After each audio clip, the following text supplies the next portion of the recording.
মানে কখনো কি এমন হয়েছে যে কোনো একটা কাজ শুরু করার আগেই কেউ একজন কানের কাছে ফিসফিস করে বলল, হুম, এটা অসম্ভব, বাদ দাও। আর ঠিক সেই একটা কথার কারণে পুরো আত্মবিশ্বাসটাই যেন তাসের ঘরের মতো ভেঙে পড়ল? হ্যাঁ, মানে এমন তো অহরহ হয়। চারপাশের মানুষের দু একটা কথাতেই আমরা অনেক সময় পিছিয়ে আসি। ঠিক। আর ব্যর্থতাটা তখন কিন্তু নিজের যোগ্যতার অভাবে হয় না, মানে হয় ওই নেতিবাচক কথাটার কারণে। আসলে যখন আমরা কোনো শারীরিক অসুস্থতার কথা বলি, তখন সেখানে একটা অদ্ভুত রকমের নিশ্চয়তা কাজ করে।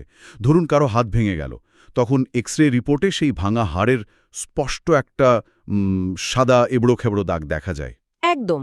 তখন ডাক্তার শুধু আঙ্গুল দিয়ে দেখিয়ে খুব সহজেই বলে দিতে পারেন যে এই যে এখানে সমস্যা। হ্যাঁ, কারণ জায়গাটা খুব বাইনারি, হয় হাড় ভেঙেছে নয়তো ভাঙেনি। ঠিক, এখানে কোনো ধোঁয়াশা নেই আসলে। সমস্যাটা চোখে দেখা যায় বলেই তার চিকিৎসা করাটাও সোজা। কিন্তু যখনই আমরা মানুষের মন, তার ভেতরের বিশ্বাস আর চারপাশের কথার প্রভাব নিয়ে আলোচনা করতে চাই, তখন হঠাৎ করেই যেন মনে হয় সেই এক্স-রে মেশিনটা আর কাজ করছে না। কথার আঘাতে মনের ভেতরে যে ক্ষত তৈরি হয়, তার কোনো ছবি তো আর এক্স-রে মেশিনে ধরা পড়ে না। হ্যাঁ, আর এটাই সবচেয়ে চিন্তার বিষয়। আঘাতটা অদৃশ্য বলেই এর প্রভাবটা আমরা অনেক সময় বুঝতে পারি না। একদম। অথচ এই অদৃশ্য আঘাত কতটা ভয়ঙ্কর হতে পারে, সেটাই আজ আমরা বিশ্লেষণ করব। তথ্য ও ধারণার এই গভীর আলোচনায় স্বাগত জানাচ্ছি। আজকের মূল বিষয়বস্তু হল দুটি ব্যাঙ এবং নিস্তব্ধ সফলতা নামের একটি খুবই চমৎকার প্রেরণাদায়ক রূপক গল্প। কিভাবে বাইরের মানুষের কথা আমাদের ভেতরের বিশ্বাসকে তিলে তিলে গড়ে তোলে, আবার মুহূর্তের মধ্যে পুরোপুরি ভেঙেও দেয়, সেটাই এই গল্পের মূল উপজীব্য। এই রূপক গল্পগুলোর সবচেয়ে বড় সুবিধা হল এগুলো খুব সাধারণ একটা আবরণের নিচে মানব মনস্তত্ত্বের অত্যন্ত জটিল কিছু সমীকরণকে লুকিয়ে রাখে। এই গল্পটাও কিন্তু তার ব্যতিক্রম নয়। তাহলে চলুন গল্পের ভেতরেই ঢোকা যাক। তো বনের মধ্য দিয়ে একদল ব্যাঙ কোথাও যাচ্ছিল। এখন বনের পথ যেমন হয় আর কি, অমসৃণ, বিপদসংকুল। তো সেই পথ ধরে লাফাতে লাফাতে যাওয়ার সময় হঠাৎ দুটো ব্যাঙ একটা অত্যন্ত গভীর গর্তে পড়ে যায়। হুম, শুরুতে এই আকস্মিক পতনটা কিন্তু আমাদের দৈনন্দিন জীবনের যে কোনো অপ্রত্যাশিত সংকটের সাথে খুব দারুণভাবে মিলে যায়। মানে আমরা যখন হঠাৎ করে কোনো বিপদে পড়ি। ঠিক, এই গর্তটা আসলে জীবনের সেই মুহূর্তগুলোর প্রতীক, যখন আমরা হঠাৎ করে এমন একটা বিপদে পড়ি যার জন্য আমরা একেবারেই প্রস্তুত ছিলাম না। সেটা হতে পারে একটা আর্থিক ক্ষতি, কেরিয়ারের একটা বড় ধাক্কা, অথবা ধরুন স্বাস্থ্যগত কোনো বিপর্যয়। গর্তে পড়ার পর ব্যাঙগুলোর সামনে এখন একটাই চ্যালেঞ্জ, যে কোনোভাবে বেঁচে ফেরা। কিন্তু আসল নাটকীয়তা শুরু হয় গর্তের বাইরের পরিবেশকে ঘিরে। হ্যাঁ, গর্তের ভেতরে থাকা ব্যাঙগুলোর নিজেদের বাঁচার লড়াইয়ের কথা বলার আগে ওপরে থাকা ব্যাঙগুলোর আচরণটা একটু গভীরভাবে লক্ষ্য করা দরকার। সোর্স ম্যাটেরিয়ালে দেখা যায় গর্তটা এতটাই গভীর ছিল যে ওপরের ব্যাঙগুলো প্রথম দেখাতেই ধরে নিল যে নিচে থাকা ব্যাঙ দুটোর বেঁচে ফেরা একেবারেই অসম্ভব। হ্যাঁ, তারা তো রীতিমতো রায় দিয়েই দিয়েছিল। একদম। তারা উপর থেকে ক্রমাগত চিৎকার করে বলতে লাগল, তোমরা আর চেষ্টা করো না, এই গর্ত থেকে ওঠা অসম্ভব, তোমরা হয়তো এখানেই মারা যাবে। ওপরের ব্যাঙগুলোর এই প্রতিক্রিয়াটা একটু তলিয়ে দেখার মতো আসলে। তারা কিন্তু নিচে লাফিয়ে পড়ার বা ধরুন কোনো ডালপালা ফেলে সাহায্য করার চেষ্টাও করছে না। শুধু গর্তের মুখে দাঁড়িয়ে নেতিবাচক কথা বলছে। ঠিক তাই, এর পেছনে মানুষের মনস্তত্ত্বের খুব পরিচিত একটা দিক লুকিয়ে আছে। আমার তো মনে হচ্ছে এর সাথে আমাদের সমাজের একটা বড় অংশের মানুষের আচরণের বেশ দারুণ একটা মিল আছে। আমি যদি এই ওপরের ব্যাঙগুলোকে আমাদের চারপাশের পরিবেশের সাথে তুলনা করি, তাহলে এরা হলো সমাজের সেই সব নেতিবাচক বা হতাশাবাদী মানুষ যারা নিজেরা সবসময় একটা নিরাপদ দূরত্বে দাঁড়িয়ে থাকে। হ্যাঁ, আর অন্য কেউ কোনো কঠিন কাজ শুরু করলেই, হ্যাঁ, নতুন কোনো উদ্যোগ শুরু করলেই তারা প্রথমেই সেটাকে অসম্ভব বলে ঘোষণা করে দেয়। আর এই অসম্ভব বলে ঘোষণা করার পেছনের বিজ্ঞানটা কিন্তু আরও বেশি ইন্টারেস্টিং। মনোবিজ্ঞানে একটা কথা আছে যাকে বলা হয় প্রজেকশন, বা নিজের অক্ষমতা অন্যের উপর চাপিয়ে দেওয়া। আচ্ছা, প্রজেকশন। হ্যাঁ, ওপরের ব্যাঙগুলো যখন গর্তের বিশাল গভীরতা দেখল, তারা অবচেতনভাবেই নিজেদের ওই গর্তের ভিতরে কল্পনা করে নিল। তারা বুঝতে পারল যে তারা নিজেরা যদি ওই গর্তে পড়ত তবে তাদের পক্ষে ওপরে ওঠা কোনোভাবেই সম্ভব হতো না। ও, বুঝতে পেরেছি। মানে নিজেদের সেই ভয়, দুর্বলতা আর অক্ষমতাটাই তারা নিচে থাকা ব্যাঙগুলোর ওপর চাপিয়ে দিচ্ছে। একদম ঠিক। তার মানে তারা নিজেদের সীমাবদ্ধতার চশমা দিয়ে অন্যদের সম্ভাবনাকে বিচার করছে। ব্যাপারটা তো অনেকটা ওই কাঁকড়া প্রবৃত্তি বা ক্র্যাব মেন্টালিটির মতো শোনাচ্ছে, তাই না? একটা বালতির ভেতরে অনেকগুলো কাঁকড়া রাখলে দেখা যায় একটা কাঁকড়া যখন ওপরে উঠে বেরিয়ে যাওয়ার চেষ্টা করে, তখন অন্য কাঁকড়াগুলো তাকে টেনে নিচে নামিয়ে আনে। হ্যাঁ, খুব সুন্দর একটা উপমা। কাঁকড়া প্রবৃত্তির ব্যাপারটা এখানে একদম মানানসই। ওপরের ব্যাঙগুলো যেন কথার মাধ্যমে নিচে থাকা ব্যাঙগুলোকে ঠিক সেভাবেই টেনে নামানোর চেষ্টা করছে। সমাজেও কিন্তু আমরা এটাই দেখি। যখন কেউ গতানুগতিক ছকের বাইরে গিয়ে নতুন কিছু করতে চায়, তখন আশপাশের মানুষেরা অনেক সময় সেটা মেনে নিতে পারে না। তারা হয়তো সরাসরি শত্রুতা করে না, কিন্তু ওই বাস্তববাদী বা প্র্যাকটিক্যাল হওয়ার মোড়কে এমন সব নেতিবাচক কথা বলে, যা আদতে মানুষের মনোবল পুরোপুরি ভেঙে দেয়। মানে বাস্তবতার দোহাই দিয়ে স্বপ্ন ভেঙে দেওয়া আর কি। ঠিক তাই। খেয়াল করলে দেখবেন, ওপরের ব্যাঙগুলো কিন্তু নিজেদের যুক্তিতে ভুল ছিল না। গর্তটা সত্যিই অনেক গভীর ছিল। কিন্তু তাদের সেই বাস্তবসম্মত মন্তব্য নিচের ব্যাঙগুলোর জন্য কতটা প্রাণঘাতী হতে পারে, সেটা তারা বুঝতে পারেনি। আর এই ক্রমাগত নেতিবাচক কথার প্রভাবটা কতটা মারাত্মক হতে পারে, সেটা তো গল্পের পরবর্তী অংশে একদম পরিষ্কার হয়ে যায়। নিচে থাকা দুটো ব্যাঙই কিন্তু প্রথমে বাঁচার জন্য প্রাণপণ লাফিয়ে ওঠার চেষ্টা করছিল। তারা হার মানেনি। হ্যাঁ, তাদের ভেতরে তখনও বেঁচে ফেরার প্রবল ইচ্ছে ছিল। কিন্তু ওপরের ব্যাঙগুলো বারবার বলতে লাগলো, থেমে যাও, কষ্ট পেয়ে কোনো লাভ নেই। এই কথাগুলো শুনতে শুনতে প্রথম ব্যাঙটি একসময় ধৈর্য হারিয়ে ফেলে। সে লাফানো বন্ধ করে দেয়, চেষ্টা ছেড়ে দেয় এবং শেষ পর্যন্ত ওই গর্তের ভেতরেই মারা যায়। এখানেই মনস্তত্ত্বের সবচেয়ে অন্ধকার দিকটা উন্মোচিত হয়। কিভাবে অন্যের বলা শব্দ আমাদের মস্তিষ্ককে আক্ষরিক অর্থেই অবশ করে দিতে পারে। প্রথম ব্যাঙটির করুণ পরিণতি তারই সবচেয়ে বড় প্রমাণ। আচ্ছা, এই জায়গাটিতেই আমার মাথায় একটা খটকা লাগছে। আমি একটু ভিন্ন দৃষ্টিকোণ থেকে বিষয়টা দেখতে চাইছি। একটু খেয়াল করলে দেখা যায়, প্রথম ব্যাঙটি কিন্তু গর্তে পড়ে যাওয়ার কারণে সাথে সাথে মারা যায়নি। সে তো চেষ্টা করছিল, তার শারীরিক শক্তি তখনও অবশিষ্ট ছিল। ঠিক, সে তো লাফিয়ে উপরে ওঠার চেষ্টাই করছিল। হ্যাঁ, তো সে মারা গেছে ঠিক তখনই যখন সে চেষ্টা করা ছেড়ে দিয়েছে।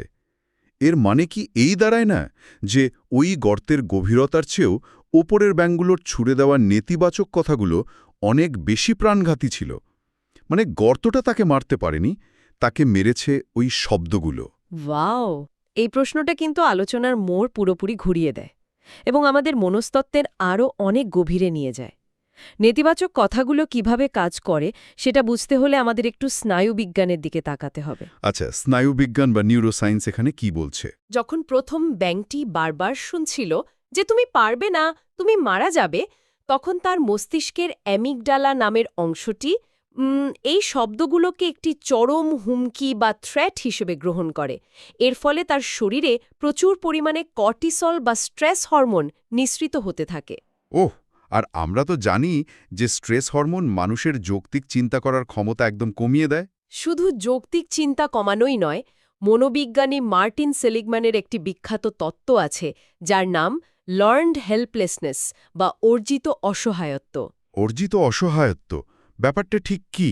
যখন কোনো প্রাণী বা মানুষ বারবার বোঝে বা শোনে যে তার কোনো চেষ্টাই সফল হবে না, তখন তার মস্তিষ্ক একটা পর্যায়ে গিয়ে পুরোপুরি হাল ছেড়ে দেওয়ার নির্দেশ দেয়। প্রথম ব্যাঙটির ক্ষেত্রেও ঠিক এটাই ঘটেছিল। মানে তার শরীর পারলেও মস্তিষ্ক হার মেনে নিয়েছিল। একদম। তার পেশিতে হয়তো আরও কয়েকবার লাফ দেওয়ার মতো শক্তি মজুদ ছিল, কিন্তু তার মস্তিষ্ক সেই পেশিগুলোকে শক্তি ব্যবহারের নির্দেশ দেওয়া বন্ধ করে দেয়।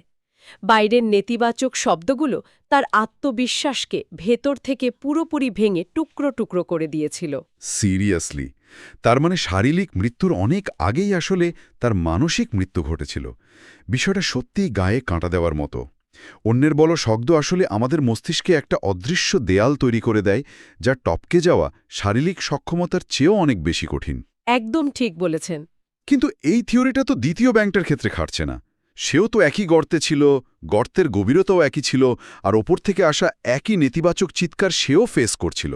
তাহলে সে হাল ছাড়ল না কেন? দ্বিতীয় ব্যাঙের পরিণতি এই গল্পের সবচেয়ে বড় বিস্ময় আর সবচেয়ে গুরুত্বপূর্ণ শিক্ষণীয় জায়গা। হ্যাঁ, গল্পের বর্ণনা দেখা যায় দ্বিতীয় ব্যাঙটি কিন্তু থামল না। সে তার শক্তির একেবারে শেষ বিন্দু পর্যন্ত লাফাতে লাগল। এদিকে ওপরের ব্যাঙগুলো তো অবাক। তারা ভাবছে, এই ব্যাঙটা তো দেখছি আমাদের কথা একদমই শুনছে না। হ্যাঁ, তখন তারা তো আরও বিরক্ত হয়ে গেল। ঠিক, তারা আরও জোরে চিৎকার করতে শুরু করল। থেমে যাও, অযথা কষ্ট পাচ্ছ কেন, তুমি তো মারা যাবে। কিন্তু অবাক করা ব্যাপার হলো, এই ব্যাঙটি এবার আগের চেয়েও আরও জোরে লাফ দিল। সে নিজের সবটুকু শক্তি এক করে ক্রমাগত লাফাতে লাফাতে এক পর্যায়ে ঠিকই গর্ত থেকে বেরিয়ে এলো। আর এই বেরিয়ে আসার ঘটনাটা আমাদের মস্তিষ্কের একটা অদ্ভুত ক্ষমতার দিকে ইঙ্গিত করে। আর সেই ক্ষমতার পেছনের কারণটা কিন্তু জানা যায় গল্পের একদম শেষে গিয়ে। যখন দ্বিতীয় ব্যাঙটি গর্ত থেকে বেরিয়ে এলো, তখন ওপরের ব্যাঙগুলো চোখ বড় বড় করে অবাক হয়ে জিজ্ঞাসা করল, কি ব্যাপার, তুমি কি আমাদের কথা শুনতে পাওনি? আর ঠিক তখনই জানা গেল আসল ঘটনাটা, তাই না? হ্যাঁ, ব্যাঙটি ইশারায় তাদের বোঝালো যে সে আসলে কালা বা বধির, সে জন্মগতভাবেই কানে শোনে না। ওপরের ব্যাঙগুলোর নেতিবাচক কথা সে একটাও শুনতে পায়নি। উল্টো সে ভেবেছিল, ওপরের ব্যাঙগুলো গর্তের চারপাশে দাঁড়িয়ে হাত পা নেড়ে চিৎকার করে তাকে প্রচণ্ড উৎসাহ দিচ্ছে যাতে সে ওপরে উঠে আসতে পারে। এই অভাবনীয় মোড়টি আমাদের পারসেপশন বা দৃষ্টিভঙ্গির শক্তি সম্পর্কে খুব পরিষ্কার একটা ধারণা দেয়। আমাদের মস্তিষ্ক কিন্তু সরাসরি বাস্তবতাকে গ্রহণ করে না, মানে মস্তিষ্ক বাস্তবতার একটা অনুবাদ বা ইন্টারপ্রিটেশন তৈরি করে। দ্বিতীয় ব্যাঙটির ক্ষেত্রে ঠিক এটাই ঘটেছিল। মানে তার শারীরিক একটা সীমাবদ্ধতা, এই ক্ষেত্রে তার বধিরতা তার জীবনের সবচেয়ে বড় রক্ষাকবচ হয়ে দাঁড়ালো। সে নেতিবাচক পরিবেশকে সম্পূর্ণ ইতিবাচকভাবে অনুবাদ করে নিল নিজের মনের ভেতর। হ্যাঁ, আর এই ইতিবাচক অনুবাদের একটা বিশাল নিউরোলজিক্যাল প্রভাব আছে। যেহেতু ব্যাঙটি নেতিবাচক শব্দ শুনতে পায়নি, তার মস্তিষ্ক দৃশ্যমান সংকেতগুলোকে, যেমন ওই হাত পা নাড়ানো, গর্তের মুখে ভিড় করা, এগুলোকে অনুপ্রেরণা হিসেবে ধরে নিয়েছে। আচ্ছা। এই ইতিবাচক পারসেপশনের কারণে তার মস্তিষ্ক স্ট্রেস হরমোনের বদলে হয়তো ডোপামিন নিঃসৃত করেছে। ডোপামিন শুধু যে আমাদের আনন্দ দেয় তা নয়, এটি মানুষের পারসিভড এফর্ট বা কোনো কাজ কতটা কঠিন লাগছে সেই অনুভূতিটাও কমিয়ে দেয়। ওয়াও! তার মানে যখন সে ভাবছিল সবাই তাকে উৎসাহ দিচ্ছে, তখন এই ডোপামিন তাকে আরও উঁচুতে লাফানোর জন্য শারীরিক শক্তি জুগিয়েছে। ঠিক তাই, এটি এক ধরনের মনস্তাত্ত্বিক প্লাসিবো ইফেক্ট, যেখানে শুধু একটা ইতিবাচক বিশ্বাস শারীরিক সীমাবদ্ধতাকে অতিক্রম করতে সাহায্য করে। দারুণ তো! তার মানে এই গল্পের সমাপ্তিটা কেবল একটা মজার টুইস্ট নয়, এটি আমাদের জন্য বেঁচে থাকার একটা বড় কৌশল শেখায়। আমরা যখন দৈনন্দিন জীবনে office politics, social media trolling বা পরিবারের নেতিবাচক কথার শিকার হই, তখন এই দ্বিতীয় ব্যাঙটির কৌশলটাই আমাদের একমাত্র ঢাল হতে পারে। একদম। জীবনে চলার পথে অনেকেই এসে বলবে, তুমি এটা পারবে না বা তোমার দ্বারা এই কাজটা হবে না। সফল হতে হলে জীবনে অনেক সময় এই কালা বা বধির হওয়ার কৌশলটা স্বেচ্ছায় রপ্ত করতে হয়। হ্যাঁ, এই কালা হওয়াটা তো আর আক্ষরিক অর্থে নয়, এটি আসলে একটি মানসিক ফিল্টার তৈরি করার কৌশল। আমার তো মনে হচ্ছে বর্তমান যুগের প্রেক্ষাপটে এই কালা হওয়াটা হলো মনের জন্য এক ধরনের নয়েজ ক্যান্সেলিং হেডফোন পরার মতো। বাহ, দারুণ একটা উদাহরণ। হ্যাঁ, মানে আমরা যখন কানে অ্যাক্টিভ নয়েজ ক্যান্সেলিং হেডফোন পরি, তখন তার প্রযুক্তি কিন্তু বাইরের আওয়াজকে শুধু ব্লক করে না, বরং সেই আওয়াজকে কাটানোর জন্য একটা বিপরীত ফ্রিকোয়েন্সি বা তরঙ্গ তৈরি করে। ফলে বাইরের গাড়ির হর্ন বা মানুষের চিল্লাচিল্লি আর কানে পৌঁছায় না, শুধু যে মিউজিকটা আমরা শুনতে চাই সেটাই খুব পরিষ্কার শোনা যায়। উপমাটা চমৎকার এবং এই আলোচনার প্রেক্ষাপটে অত্যন্ত অর্থবহ। আমাদের মনের ভেতরেও এই বিপরীত ফ্রিকোয়েন্সিটা তৈরি করতে হয় আত্মবিশ্বাস দিয়ে। একদম ঠিক। জীবনে বাইরের নেতিবাচক কথাগুলো বা সমাজের এই নয়েজ আটকে দিয়ে শুধু নিজের লক্ষ্যের প্রতি ফোকাস করার জন্য এই অদৃশ্য হেডফোনটা খুব দরকার। যখন কেউ বলে তোমাকে দিয়ে হবে না, তখন মনের ভিতরের নয়েজ ক্যান্সেলিং সিস্টেমটাকে অন করে দিতে হবে। হ্যাঁ, আর যারা নিজেদের মনের ওপর এই হেডফোনটা পরাতে পারে, তারাই শেষ পর্যন্ত গর্ত থেকে বেরিয়ে আসতে পারে। এই প্রসঙ্গে সূত্র ধরেই সোর্স মেটেরিয়ালের সবচেয়ে শক্তিশালী বার্তাটি সামনে আসে। সেখানে বলা হয়েছে, আমাদের কানে আসা কথা আমাদের বিশ্বাসকে গড়তেও পারে, আবার ভেঙেও দিতে পারে। কথাটার তাৎপর্য তো অনেক সুদূর প্রসারী। একদম। আমরা প্রতিদিন হাজারো মানুষের হাজারো কথা শুনি, কিন্তু আমাদের ফিল্টার করতে জানতে হবে যে কোন কথাটা আমরা নিজের ভেতরে নেব আর কোনটা বাইরেই ফেলে দেব। কারণ আমরা কোন কথাগুলো শুনব, কাদের কথা বিশ্বাস করব আর কোন কথাগুলো সম্পূর্ণ বর্জন করব, শেষ পর্যন্ত তার উপরই আমাদের জীবনের জয় পরাজয় নির্ভর করে। আমাদের কান হয়তো সব শুনবে, কিন্তু আমাদের মন যেন শুধু ইতিবাচক কথাগুলোকেই গ্রহণ করে। আচ্ছা, তাহলে পুরো আলোচনাটাকে যদি আমরা একটু গুছিয়ে একটা সারসংক্ষেপের দিকে নিয়ে যাই, তাহলে কয়েকটা বিষয় খুব পরিষ্কার হয়ে দাঁড়াচ্ছে। প্রথমত, শব্দের প্রভাব মারাত্মক। নেতিবাচক শব্দ শুধু মন খারাপ করে না, এটি বৈজ্ঞানিকভাবে মানুষের স্নায়ুতন্ত্রকে আঘাত করে এবং ওই যে আপনি বললেন লার্নড হেল্পলেসনেসের মতো অবস্থার সৃষ্টি করে। হ্যাঁ, একদম। দ্বিতীয়ত, চারপাশের নেতিবাচক মানুষের বা তাদের ওই তথাকথিত বাস্তববাদী হতাশাকে এড়িয়ে চলাটা সাফল্যের জন্য অপরিহার্য। আর তৃতীয়ত, পরিস্থিতি যত খারাপই হোক না কেন, নিজের বিশ্বাসের প্রতি অবিচল থাকা। ওই দ্বিতীয় ব্যাংকটির মতো বধির হয়ে গিয়ে চারপাশের পরিস্থিতিকে নিজের মতো করে ইতিবাচকভাবে রিফ্রেম করতে শেখাটা অনেক ক্ষেত্রেই আমাদের বাঁচিয়ে দিতে পারে। এই পুরো আলোচনা থেকে একটা বিষয় খুব স্পষ্ট, যে আত্মবিশ্বাস জিনিসটা খুব ঠুনকো হতে পারে যদি না আমরা সেটাকে সযত্নে আগলে রাখি। কিন্তু এই আলোচনা শেষ করার আগে আমি একটা সম্পূর্ণ ভিন্ন দৃষ্টিকোণ থেকে একটা প্রশ্ন তুলতে চাই, একটা চিন্তার খোরাক, যা হয়তো সরাসরি এই গল্পে বলা নেই, কিন্তু আজকের এই মনস্তাত্ত্বিক বিশ্লেষণের পর প্রশ্নটা খুব স্বাভাবিকভাবেই আমাদের সামনে এসে দাঁড়ায়। আচ্ছা, সেটা কি? আমরা তো সবসময় এই গল্পটা পড়ার পর নিজেদের ওই গর্তে পড়া ব্যাঙ হিসেবেই চিন্তা করি। হ্যাঁ, তাই তো করি। আমরা ভাবি কিভাবে সমাজের নেতিবাচকতা থেকে বাঁচব, কিভাবে মনের ভেতর নয়েজ ক্যান্সেলিং হেডফোন পরে নিজের লক্ষ্যে পৌঁছাব। কিন্তু একবার খুব গভীরভাবে ভেবে দেখার বিষয় হল, দৈনন্দিন জীবনে আমরা নিজের অজান্তেই ওই গর্তের উপরের ব্যাঙগুলোর ভূমিকা পালন করছি না তো? ও মানে আমরা নিজেরাই অন্যদের আত্মবিশ্বাস ভেঙে দিচ্ছি কিনা? ঠিক তাই, বাস্তববাদী হওয়ার দোহাই দিয়ে বা প্র্যাকটিক্যাল উপদেশ দেবার মোড়কে আমরা কি আমাদের আশেপাশের মানুষদের, হোক সে সন্তান, কাছের বন্ধু বা অফিসের সহকর্মী, উৎসাহ দেবার বদলে শুরুতেই তাদের ডানা ছেটে দিচ্ছি না তো? এটা তো খুব ভয়ঙ্কর একটা ব্যাপার। হ্যাঁ, আমরা কি তাদের বলছি না যে এই স্বপ্নটা বড্ড বড়, এটা তোমার দ্বারা হবে না? আমরা হয়তো ভাবছি আমরা তাদের বিপদ থেকে বাঁচাচ্ছি, কিন্তু আসলে হয়তো আমরাই তাদের ভেতরের প্রথম ব্যাঙটাকে তিলে তিলে মেরে ফেলছি। উফ, এটা সত্যিই মনস্তাত্ত্বিকভাবে খুব গভীর একটা চিন্তার জায়গা। মানে এটা তো পুরো আয়নার মতো আমাদের নিজেদের দিকেই ঘুরিয়ে দেওয়া হলো। আমরা কি নিজেরা জীবনে গর্ত থেকে ওঠার চেষ্টা করছি, নাকি অন্যদের গর্তে আটকে রাখার কারণ হচ্ছি, সেটা একবার ভেবে দেখা খুব দরকার। একদমই তাই। আলোচনার শুরুতে আমরা এক্স-রে মেশিনের কথা বলছিলাম, তাই না? আজ হয়তো আমরা বুঝতে পারলাম যে ওই এক্স-রে মেশিনে যদি কোনো দাগ ধরা নাও পড়ে, তারপরও আমাদের বলা একটা সামান্য নেতিবাচক কথা কারো মনের ভেতরে কতটা গভীর ক্ষতের সৃষ্টি করতে পারে। হ্যাঁ, আর ঠিক তেমনি আমাদের একটুখানি ইতিবাচক সমর্থন, ওই ওপর থেকে হাত নেড়ে উৎসাহ দেওয়ার ভান করাটাও কাউকে জীবনের সবচেয়ে বড় গর্ত থেকেও কতটা উঁচুতে তুলে আনতে পারে। ঠিক, শব্দ শুধু একটা মাধ্যম নয়, এটি একটি শক্তি। এই শক্তিটা আমরা অন্যের বিশ্বাস ভাঙার কাজে ব্যবহার করব নাকি গড়ার কাজে, সেই সিদ্ধান্তটা আমাদেরই নিতে হবে। এই অসামান্য চিন্তার খোরাকটি নিয়ে ভাবার আমন্ত্রণ জানিয়ে আজকের মতো এই গভীর আলোচনা আমরা এখানেই শেষ করছি।